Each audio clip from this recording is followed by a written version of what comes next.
The seminar Solar Energy for Sustainable Rural Development, Assessing Potential, Opportunities and Policy Frameworks. My name is Rositsa Beluhova. I'm part of the Department of Economics at the Agricultural University, Plovdiv, Bulgaria.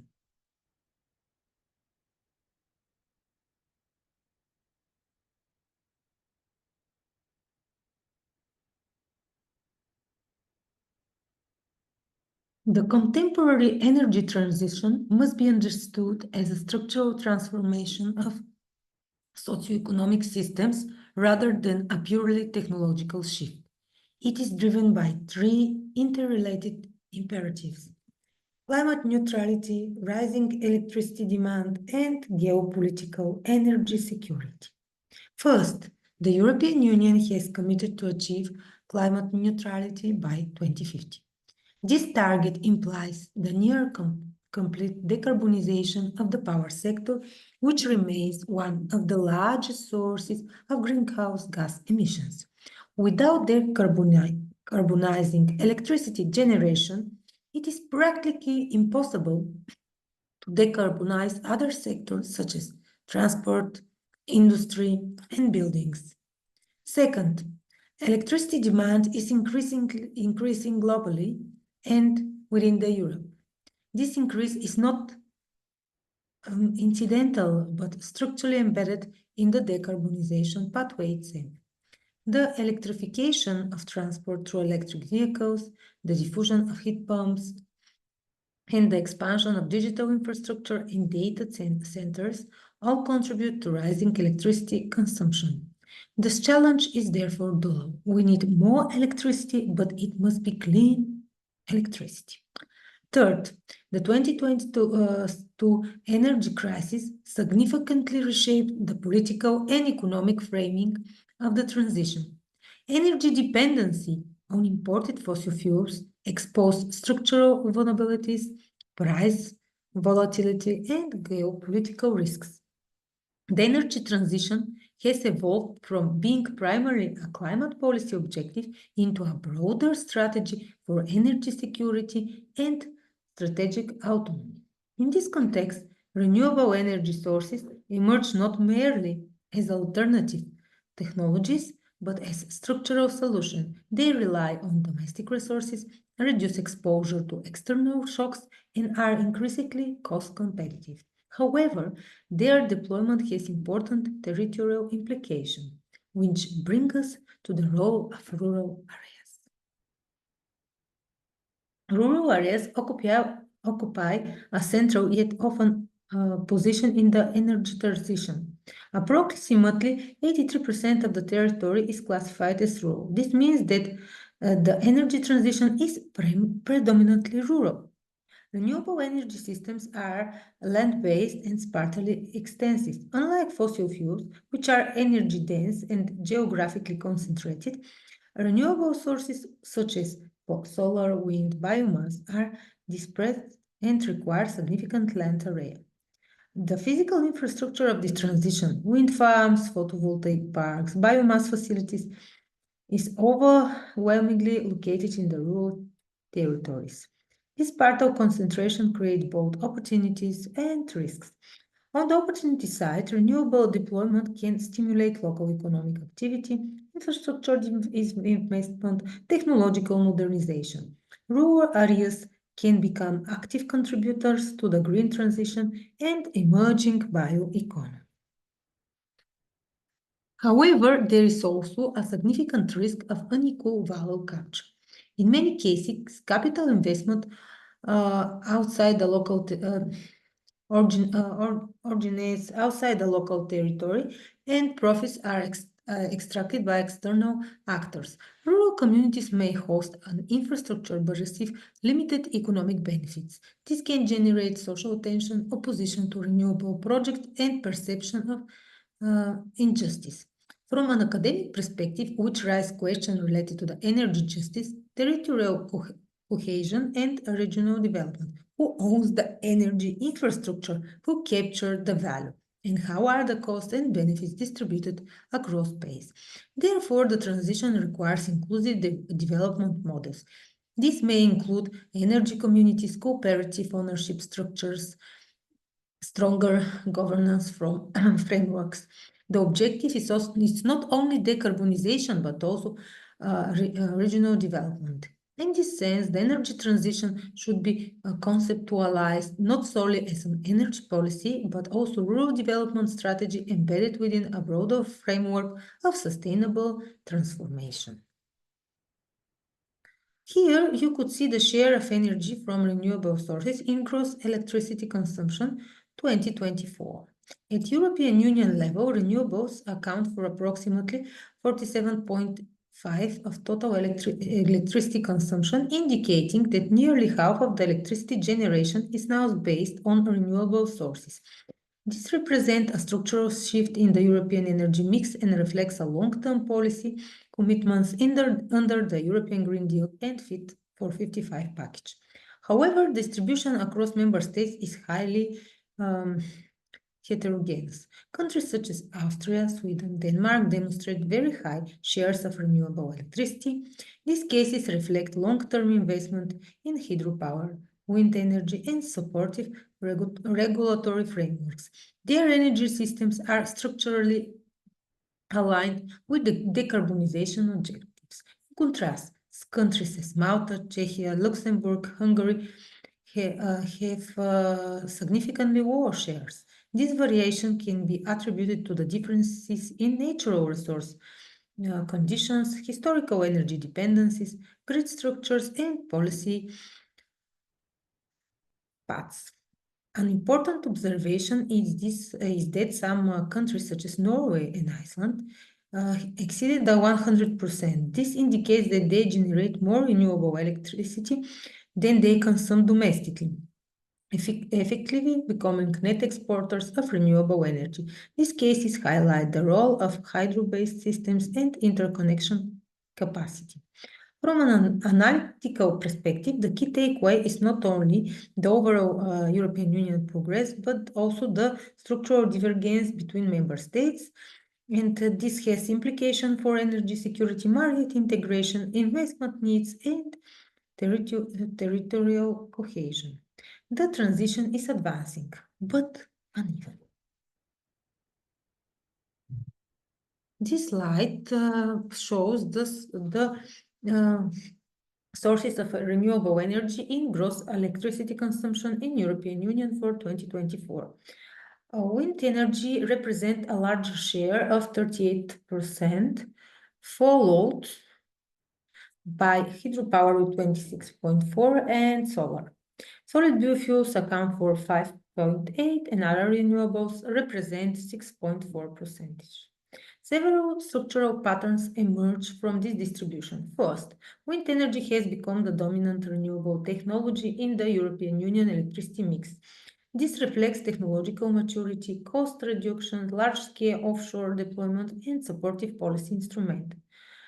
Second, hydropower remains a significant contributor. However, it is geographically constrained and largely mature. Future expansion potential is limited compared to wind and solar.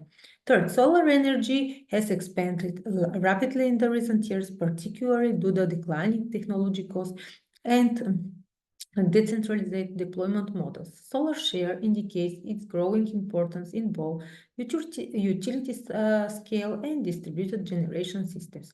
From a systematic perspective, the dominance of wind and solar introduces variability into energy systems. This implies increasing demand for grid flexibility, storage technologies, interconnection capacity, and demand-side management mechanisms. Additionally, the relatively small share of bioenergy suggests that electricity decarbonization in the European Union is primarily driven by variable renewables rather than biomass-based generation. It can be said that the European Union is approaching a structural tipping point, with renewables representing nearly half of the electricity consumption. The renewable mix is increasingly dominated by wind and solar, which require systematic adaptation in grid governance and storage capacity. In other words, the European electricity transition is not only about increasing European renewable shares, It is about transforming the architecture of energy system itself. Sustainable rural development must be understood as the multidimensional concept that integrates economic, social, environmental, and technological dimensions within a coherent territorial framework. First, economic viability is a foundational pillar. Rural areas require economic structures capable of generating stable employment, local income, long-term competitiveness. In the context of the energy transition, this includes opportunity links to renewable energy production, local value chains, green entrepreneurship. Economic sustainability implies not only growth but resilience and capacity building. Second, social cohesion plays a central role. Rural regions in many European countries face demographic decline, aging, and risk of social exclusion. Sustainable development therefore requires inclusive governance models, distribution of benefits,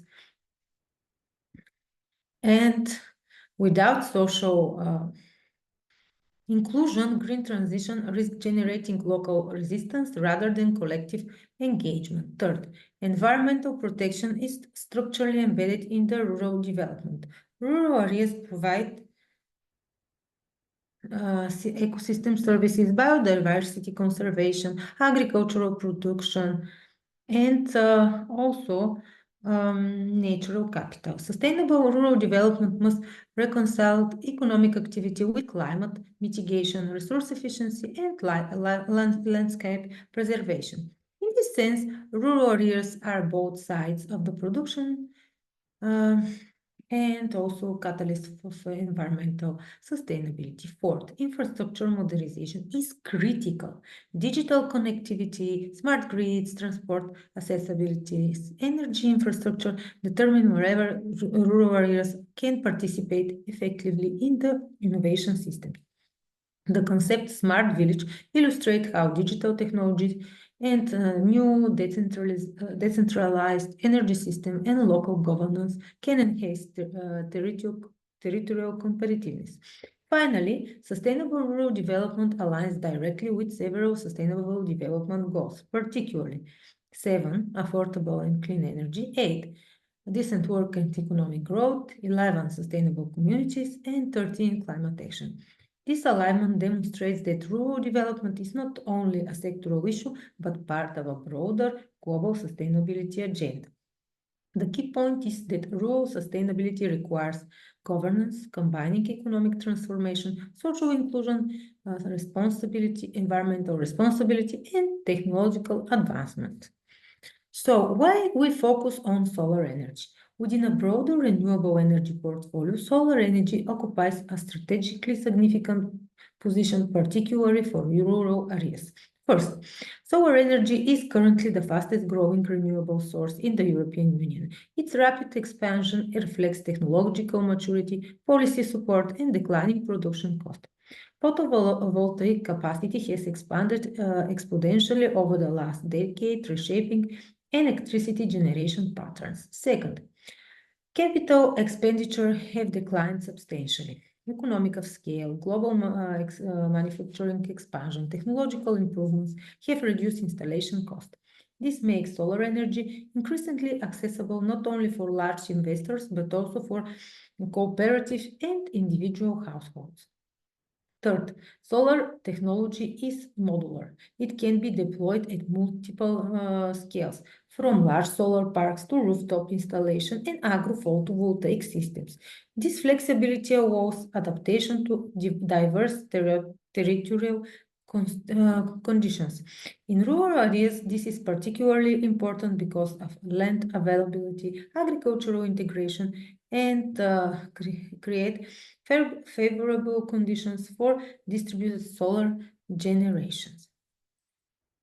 Fourth, solar energy supports also decentralized energy models. Unlike conventional power plants, photovoltaic system can be integrated into local grids, enabling community energy projects and energy cooperatives. This enhances energy autonomy, strengthens local participation, and potentially improves value reception within rural territories. Finally, solar energy is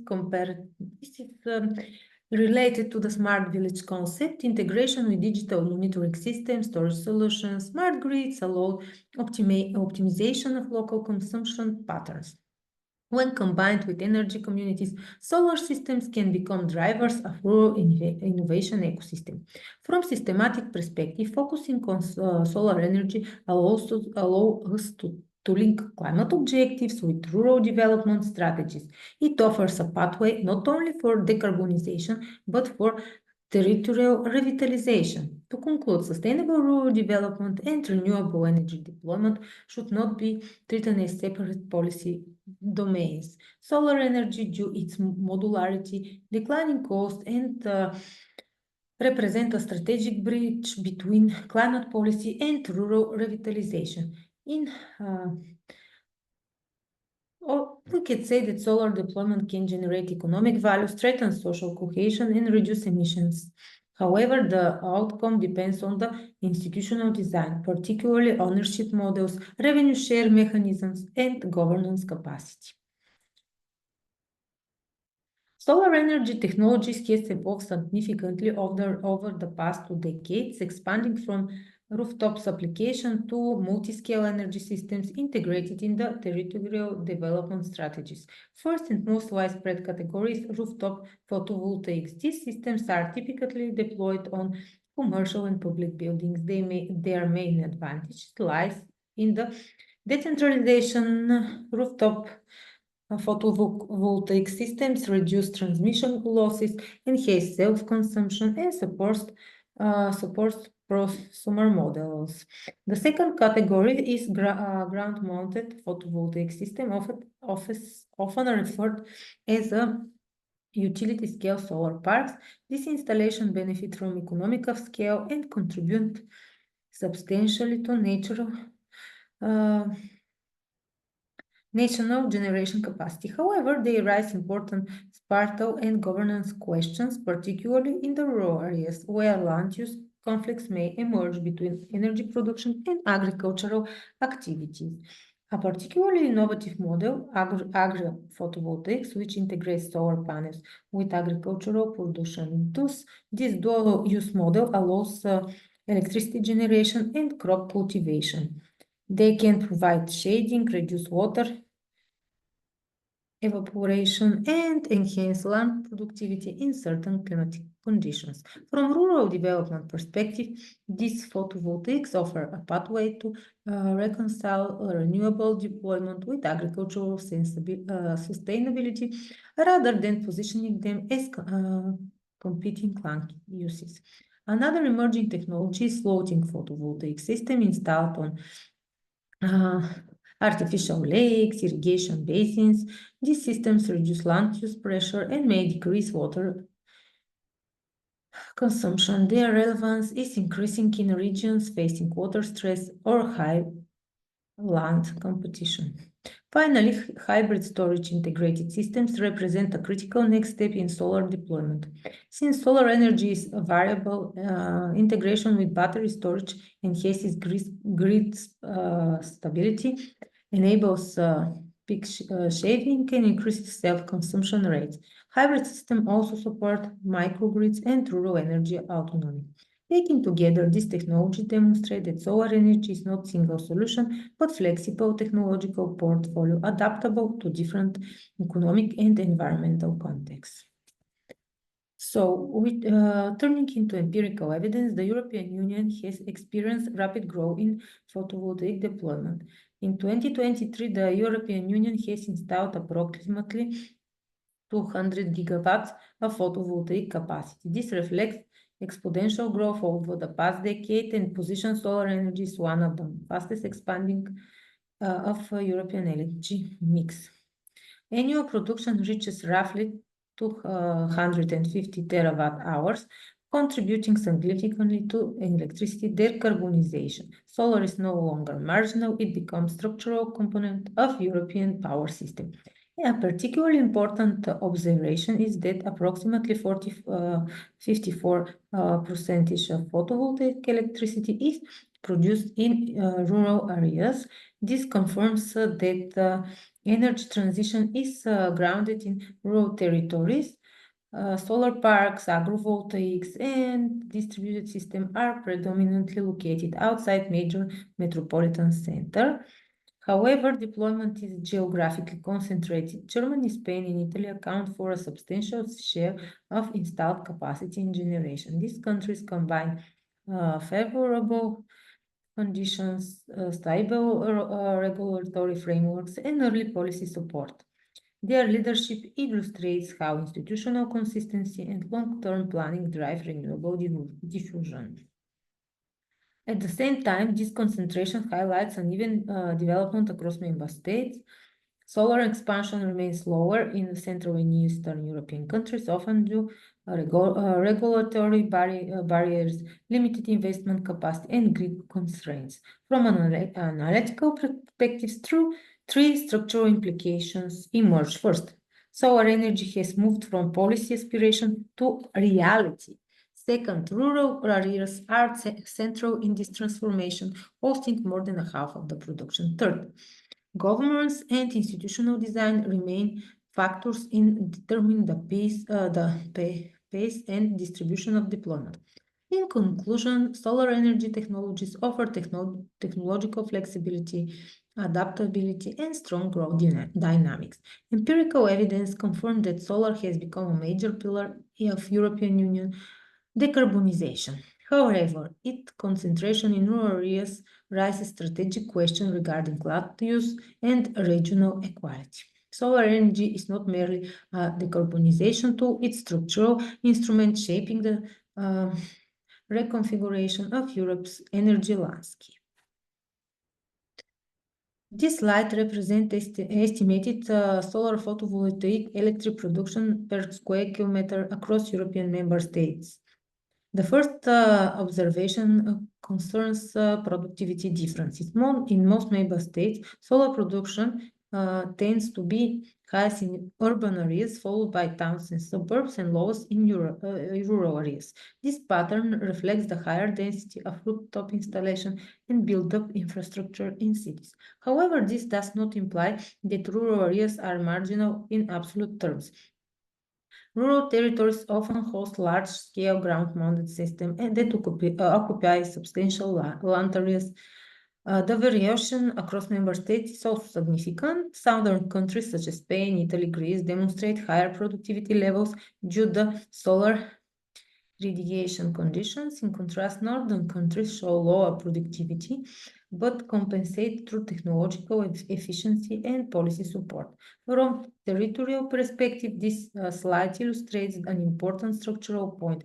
Solar deployment is partly differentiated, but is deeply embedded across all levels of urbanization. It is not exclusively an urban or rural phenomenon, rather its configuration depending on land availability, climate conditions, and institutional frameworks. The key analytical takeaway is that the production differs, but urban areas maximize rooftop potential, while rural areas provide land for utility scale deployment. This is the untapped solar potential production for member states as a difference between theoretical, technical potential and currently installed capacity. Spain leads with approximately highest potential, followed by Romania, France, and Portugal. These figures significantly exceed current production levels and suggest substantial room for expansion. Several determinants explain this variation: solar irrigation intensity, availability of land, grid infrastructure capacity, institutional framework, investment climate. Importantly, countries with high solar resource endorsement are not necessarily those with the highest current deployment. This indicates the presence of institutional and infrastructural barriers. From policy perspective, untapped potential represents both opportunity and governance challenge. Unlocking this capacity requires grid modernization, storage integration, and balanced land use planning. In other words, technical potential alone does not guarantee deployment. Institutional capacity determines realization. This slide integrates spatial and structural dimensions. First, the current production shows that approximately 54.4 solar energy is generated in rural areas, while 35.8 in towns and suburbs, and 9.8 in cities. Second, when examining untapped potential, rural share increases dramatically. Third, the distribution of suitable land mirrors this pattern. Nearly 78% of the suitable land for solar installation is located in rural areas. This confirms the structural conclusion: the future expansion of solar energy in the US is rural. Urban areas have largely exploited rooftop potential relatively to available space. By contrast, rural areas contain a majority of remaining deployment of the land and expansion capacity. This raises critical governance questions. How will land use conflict be managed? How will capture of economic value expansion? How can rural communities benefit from large-scale solar deployment? The data demonstrate that rural regions are not peripheral actors in energy transition. They are structurally central. And the energy transition is not only technical, but it's territorial. What about solar energy and agriculture? Solar energy and agriculture are increasingly interconnected within a broader framework of sustainable rural transformation. Rather than representing comparing land uses, they can function as mutually reinforcing systems. For solar-powered irrigation, significantly reduce the operational cost for farmers. Irrigation is one of the most energy-intensive agricultural activities. Integrating photovoltaic systems allows farmers to replace diesel or grid-based electricity with renewable energy. This reduces vulnerability to energy price volatility and enhances long-term cost predictability. In regions facing water stress, solar irrigation can also be combined with smart water management. Second, solar integration supports cold storage and agricultural value chain. Post-harvest losses remain structural challenges in many rural areas. Solar-powered cold storage facilities extend product shelf life, enhance food security, and increase farmers' bargaining power within a supply chain. Third, agrophotovoltaics represent one of the most innovative models of integration. By installing these panels of agricultural land, farmers can produce crops and electricity. Research indicates that in certain climatic conditions, partial shading may reduce and improve also crop resilience during heat waves. Finally, solar energy contributes to energy cost stabilization. Agricultural is highly sensitive to input cost. Energy price volatility directly affects competitiveness. By investing in solar systems, farmers internalize part of their energy supply, reducing exposure to market shocks. In this sense, solar deployment is not only an energy intervention, but is agricultural resilience strategy. Which is the economic impact in rural areas? The economic implication of solar expansion in rural territories are multidimensional. First, solar deployment generates local employment, particularly during installation and operation and maintenance phases. With large-scale solar plants, while they are not highly labor-intensive in long term, they stimulate construction employment and create technical jobs in maintenance and grid management. Second, solar fosters new business models. These include energy cooperative, community-owned solar park, leasing arrangements, and hybrid agricultural energy enterprises. Such models enable rural communities to move from passive land providers to active energy producers. Third, solar installation provide lease incomes for landowners. Farmers who lease land for this system receive stable long-term payments. Fourth, solar project increase local tax base. Municipalities hosting renewable infrastructure often benefits from property taxes, local fees, and indirect economic activities. However, it is important to note that economic outcomes depend on ownership structures. Locally embedded ownership maximize value, whereas externally controlled projects may result in capital leakage. Social impact. Beyond economic indicators, solar energy also generates important social effects. Improve fiscal capability, stable local revenues may contribute to enhance public services, including schools, healthcare facilities, transportation, or transport infrastructure. Second, solar deployment supports digital infrastructure expansion. Third, solar initiative can contribute to gender empowerment in some rural contexts. Renewable energy cooperatives and community-based projects create opportunities for female entrepreneurship, participation in governance structures. Access to reliable energy also reduces the unpaid domestic labor burdens. Finally, by diversity of income sources and creating employment opportunities, solar energy can reduce rural depopulation. Young populations are more likely to remain in territories offering economic opportunities linked to innovation and sustainability. Environmental impact. The environmental dimension is perhaps the most widely recognized, yet also requires analysis. First, solar energy contributes directly to greenhouse emissions reduction. Replacing fossil fuel-based electricity reduces carbon intensity and supports national decarbonization targets.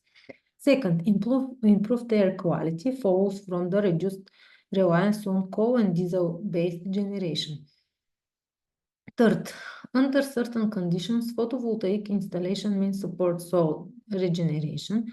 Research suggests that land benefits solar panels can expensive reduce erosion, improve moisture retention, and increase vegetation cover.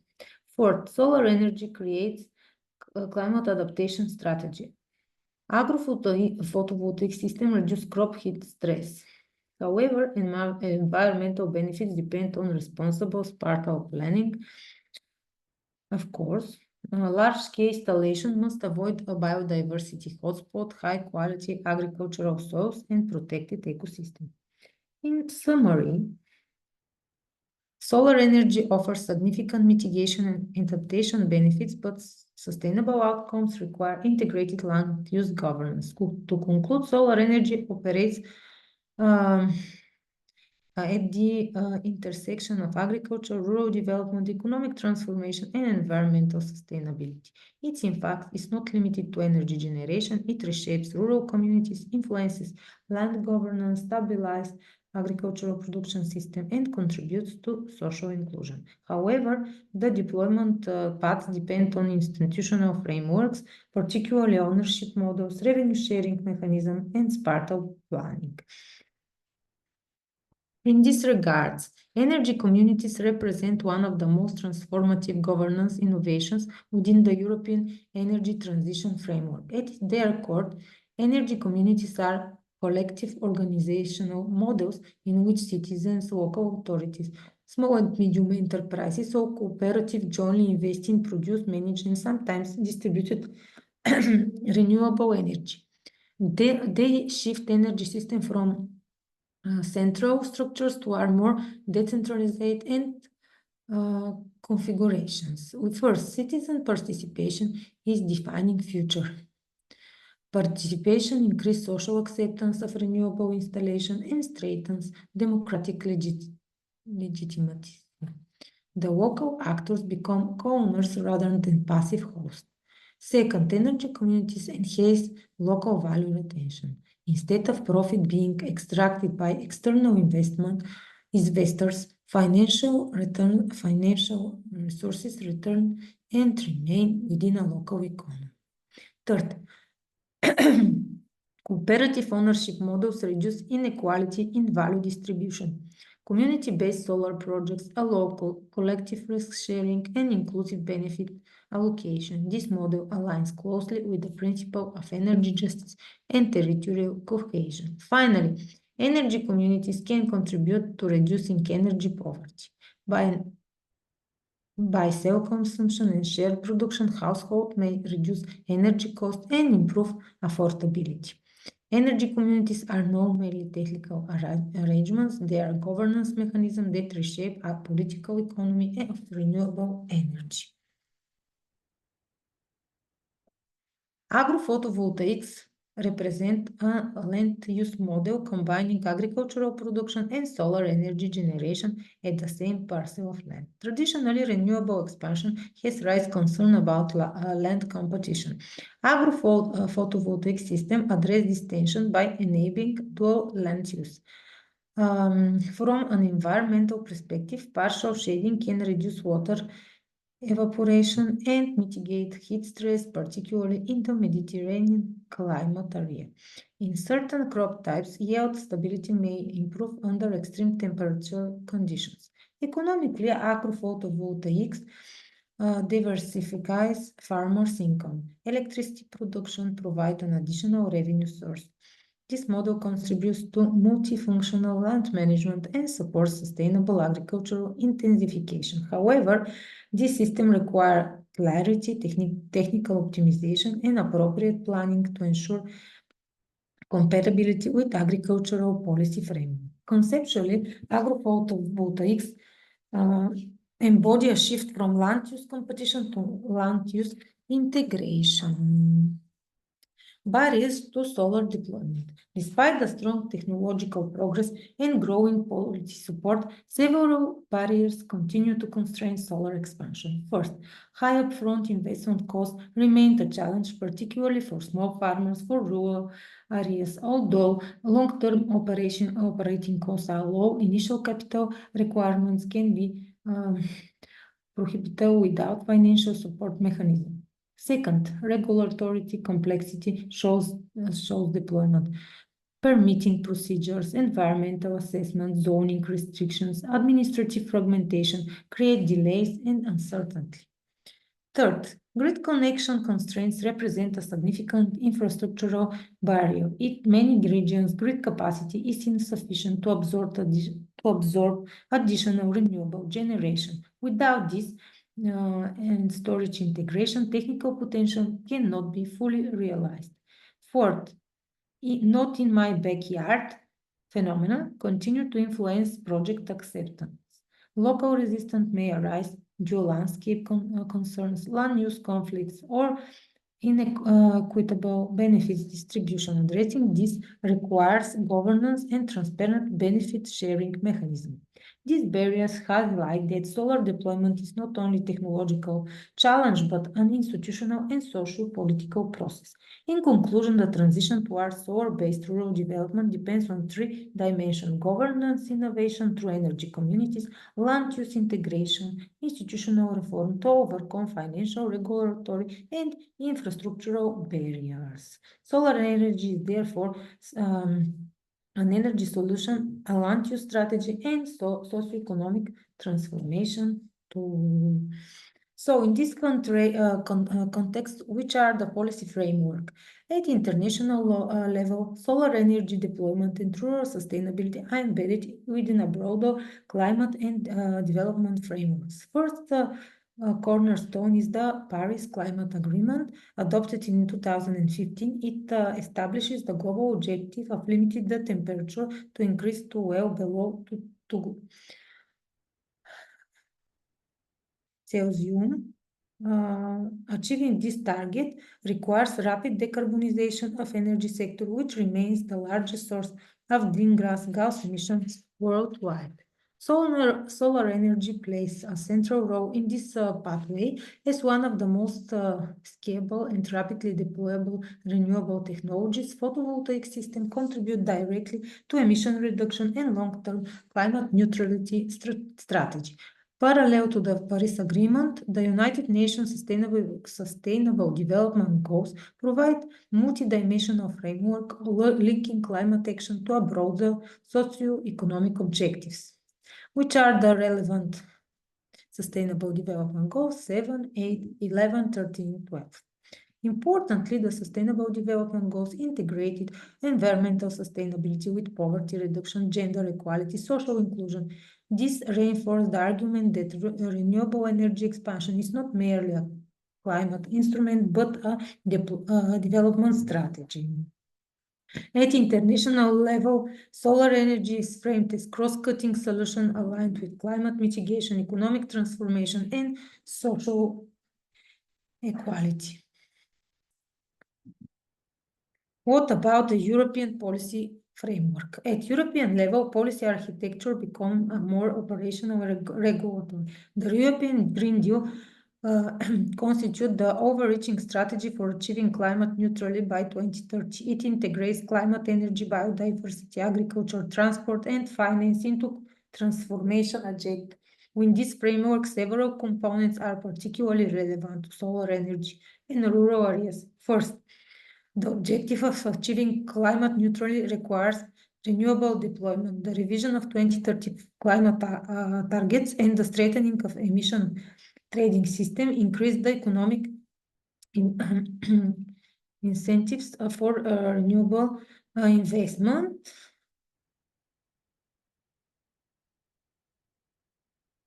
So these are very important instruments alongside with Fit for 55 package and Repower EU. What about rural policy integration? The successful deployment of solar energy in rural areas depends not only on technological feasibility, but also on policy integration across governance frameworks. First, the common agricultural policy plays a central role, traditionally focused on income support and agricultural productivity. The common agricultural policy has increasingly incorporated environmental and climate objectives. Under the current programming period, eco schemes and rural development measures create opportunities for integrating rural energy into farming systems. Agrovoltaics, energy diversification, on-farm solar installations can be supported through rural development instruments, provided that regulatory clarity ensures compatibility between energy and agricultural land use. Second, the cohesion policy funds are highly relevant through European Regional Development Fund and cohesion fund financial resources are allocated to infrastructure development, energy efficiency, and renewable energy deployment, particularly in less developed regions. Third, Smart Village Initiative introduces a digital and innovative-oriented dimension to rural policy. Smart Village integrates renewable energy system with digital services, smart grids, local governance, innovations. Solar energy becomes part of broader modernization strategy, linking energy with digital connectivity and service provision. Fourth, Rural Energy Community Advisory Hub supports the establishment and scaling of community-based renewable initiatives by providing technical assistance, capacity building, and financial guidance. This initiative addresses some of the institutional barriers. Taken together, this instrument illustrates that rural solar deployment is embedded within a multi-policy framework. Effective integration requires coordination between agricultural, regional, energy, and climate policies. Fragmented implementation risk inefficiency and unequal outcomes. What about the comparative regional patterns? Solar deployment across European Union is not uniform. Instead, it reflects distinct regional comparative advantages and structural characteristics. In Southern Europe, countries such as Spain, Italy, Greece, Portugal benefit from high solar irradiation levels. This natural advantage translates into higher technical potential and greater economic efficiency of these systems. Southern regions are therefore well positioned for large-scale ground-mounted installation and agro-photovoltaic expansion. However, they also face challenges related to grids and water scarcity, requiring integrated infrastructure planning.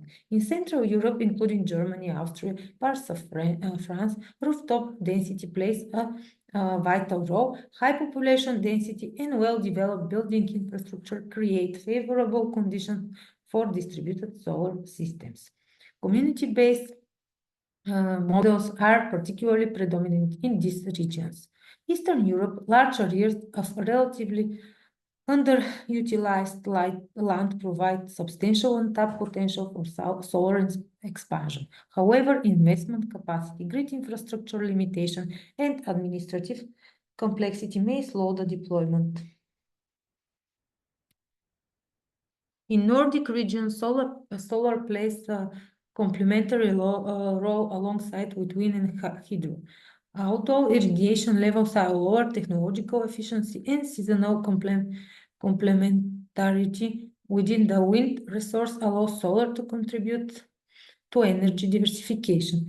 These regional patterns demonstrate that solar energy policy cannot be uniform across European Union. Instead, it must reflect territorial differentiation and comparative advantage. One-size-fits-all approach would ignore this diversity. In conclusion, rural solar development in Europe operates with a complex policy ecosystem and territorially differentiated landscape. The future of solar will be therefore depend not only on technological progress, but also on institutional policy design. The second part, here we can see the strategic development pathways. We have a few scenarios. First, in designing future solar energy expansion in rural Europe, several strategic development pathways can be identified.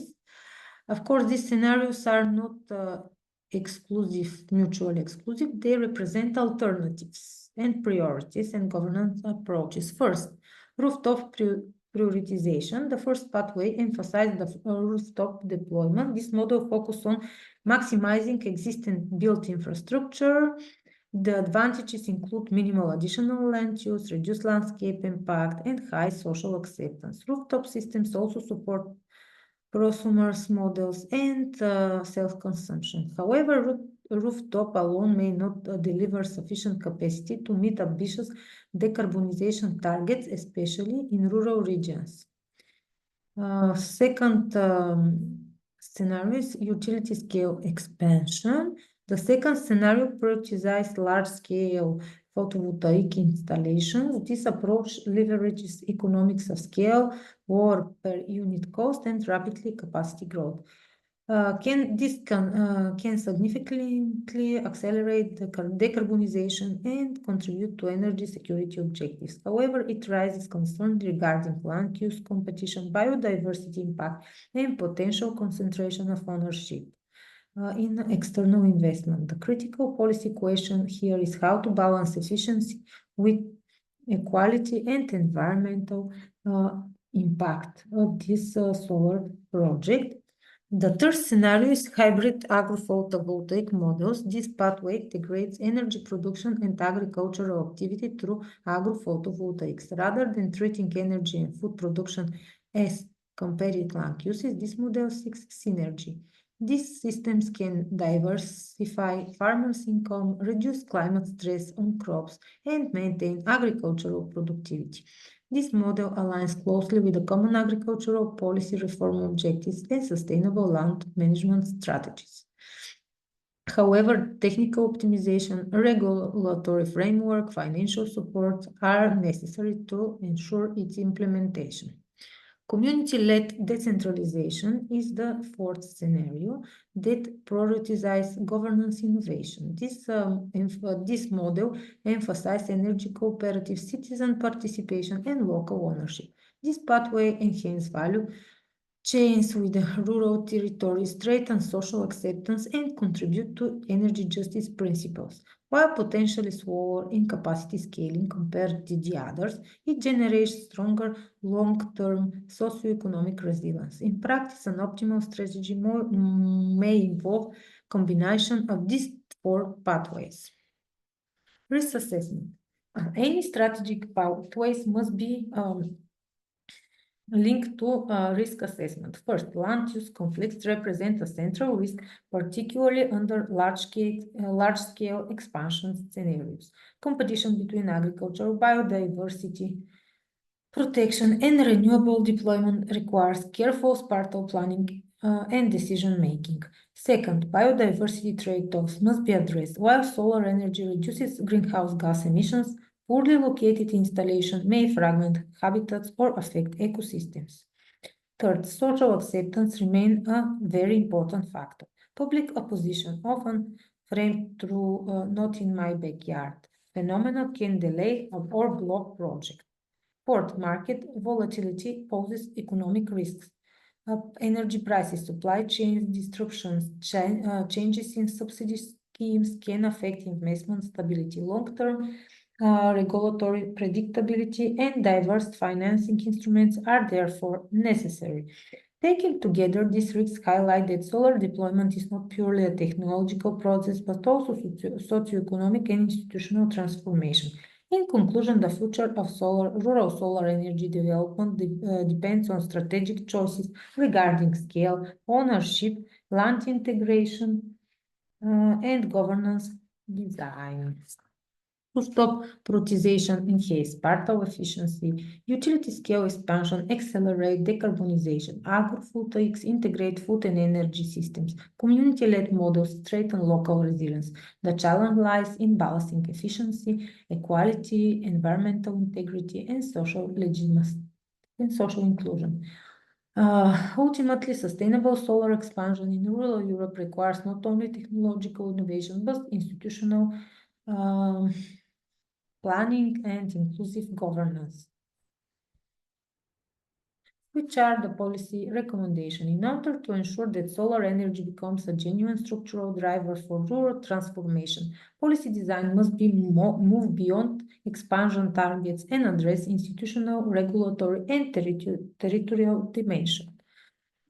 First, stable regulatory frameworks. These stable and predictable frameworks are essential. Renewable energy investment are capital intensive and highly sensitive to policy uncertainty. Frequent changes in subsidy scheme, tariff mechanisms, or grid access regulation increase this risk and discourage long-term investments. Therefore, governments must provide long-term visibility regarding support schemes, grid integration rules. Simplified permitting procedures. Second, permitting procedures must be simplified. Administrative complexity remains one of the main barriers for renewable deployment across many European Union member states. Environment assessment, overlapping competencies, and unclear procedures delay projects and increase transaction costs. This permitting procedure, if they are simple, while maintaining environmental safeguards, can significantly accelerate deployment. The third one, of course, targeted incentives for rural communities are critical. Rural territories often host energy infrastructure but do not benefit from generated value. Community ownership schemes, local tax revenue sharing, access to funding, dedicated rural energy programs can enhance local acceptance and ensure equitable value distribution. In this context, energy communities represent this transformative governance model that strengthens local resilience and reduces energy poverty. Integrated land use planning. Fourth, solar expansion must be embedded with the integrated planning framework. Land use conflicts represent one of the most sensitive dimensions of renewable deployment. Strategic spatial planning should identify suitable zones for rooftop agrivoltaics, utility scale installation, while protecting biodiversity hotspots and high-quality agricultural land. Support for storage technologies. Finally, solar expansion must be accompanied with investment in storage technologies and grid flexibility. So without storage solutions such as batteries, hybrid systems, smart grid management, the integration of high share of solar energy becomes increasingly complex.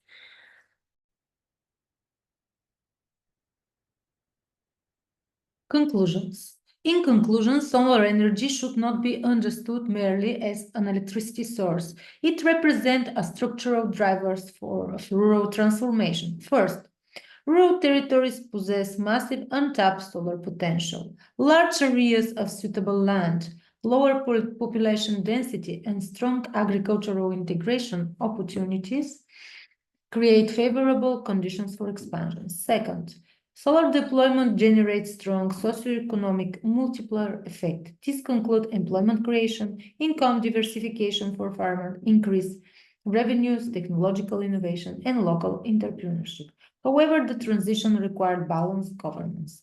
Efficiency must be reconciled with environmental protection, land use compatibility, and social legitimacy. The success of your solar expansion depends not only on technology, but on institutional coherence and governance.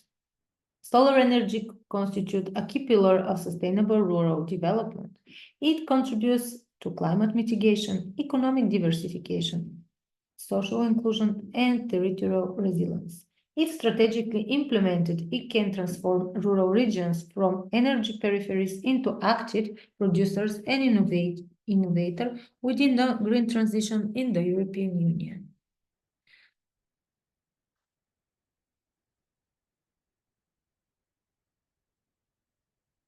So I hope you enjoy our seminar. Thank you for your attention.